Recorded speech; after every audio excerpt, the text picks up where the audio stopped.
আমার রিপোর্ট নাই রে, আমেরিকার রিপোর্ট। 32 লক্ষ মানুষ ইসলাম কবুল করেছে। এক মাওলানা ইলিয়াস রহমতুল্লাহ আলাইহি সাবজেক্ট কয়টা? 4 সাবজেক্টে চলছে আশরাফুল উলুম মাদ্রাসা, 4 সাবজেক্টে চলছে খাবাসপুর মাদ্রাসা, 4 সাবজেক্টে চলছে। এই 4 সাবজেক্ট পরিষ্কার মনে রাখেন। স্কুল কলেজ ইউনিভার্সিটি সরকারি ফান্ডের থেকে তাদের বেতন মুক্ত বেতন দেওয়া হয়। মাদ্রাসা হলো সরকারি, এই জন্য জনগণ ইমানদার মানুষের চান্দার পয়সায় তাদের যাবতীয় ব্যবস্থা। কথা কি বুঝে আসতেছে? এখানে যে জায়গাটার মধ্যে এখন নতুন বসছেন, এই জায়গাটা নতুন বরফ করা হয়েছে। 9 লক্ষ টাকার হিসাব তো আপনার সঙ্গে 9 লক্ষ টাকা খরচ করে জায়গাটা বরফ করেছে। এখানে একটা অত্যাধুনিক মসজিদ হবে। আমি জানি না ফরিদপুরের মানুষ আপনারা এটা চান কিনা। মেইন রোডের পাশে ফরিদপুর শহরের ঢুকতে, এই ঢুকার সময় বাম দিকে তাকাইলেই যদি মসজিদ একটা বাংলা সোরা দেখে, তাহলে দেখতে খুব ভালো। যদি অত্যাধুনিক সুন্দর একটা মসজিদ হয়ে দেখতে ভালো লাগবে না খারাপ? তাহলে দেখতে ভালো না, খুব দৃষ্টিনন্দন একটি মসজিদ এখানে হোক আপনারা চান? 2 নম্বর এখানে মাদ্রাসা। আমার বিআই রহমতুল্লাহি আলাইহি, আমি আত্মীয়তা করার আগে 1981 সন থেকে আমার বিয়ের সাথে সম্পর্ক। 87 সনে তিনি মাদ্রাসা করেছেন। আমি বোধহয় 90-91 থেকে এখানে আসা শুরু করেছি। এই মাহফিলে আমি আসতাম। আমার বিয়াই আমার সাথে গভীর বন্ধুত্ব ছিল। সেই বন্ধুত্বের খাতিরেই ওনার সঙ্গে বিয়াই, এই সম্পর্ক খুবই কষ্ট ক্লেশ করে এই মাদ্রাসাকে উনি গড়ে গেছেন। ওনার জীবনের রক্ত পানি করে এই মাদ্রাসাকে উনি প্রতিষ্ঠা করে আজকে এখানে শুয়ে আছে।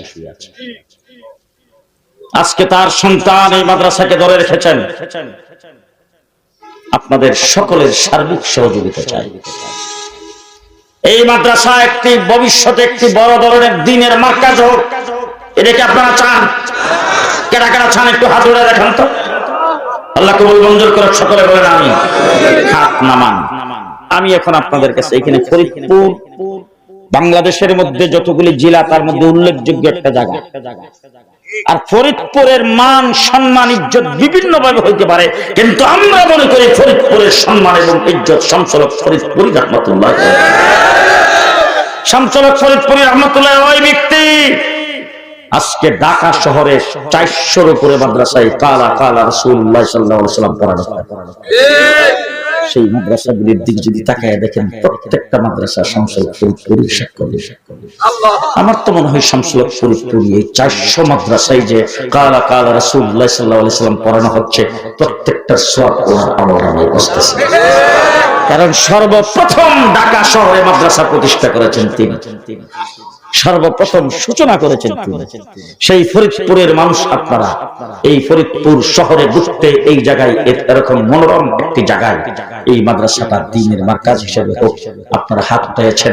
আমি আপনাদের এই মানুষগুলি, আপনারা এখানে যারা এখানে দাঁড়ানো বসা অবস্থায় আছেন, একটা অনুরোধ আপনাদেরকে বলবো, আপনারা কালেকশন টাকা দেন আর না দেন, দিয়েন না।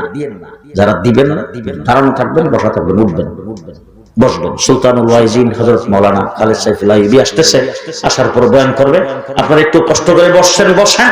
আমি শুধু আপনাদের কাছে এখন যারা এখানে বসেছেন, আল্লাহর রাসূলের প্রেমিক, আল্লাহর মহব্বতে, আল্লাহর রাসূলের মহব্বতে টাকা পয়সা ধন দৌলত এগুলো দিয়েছেন আপনাকে আল্লাহ পাক যে কোনো মুহূর্তে চিনে নিতে পারেন।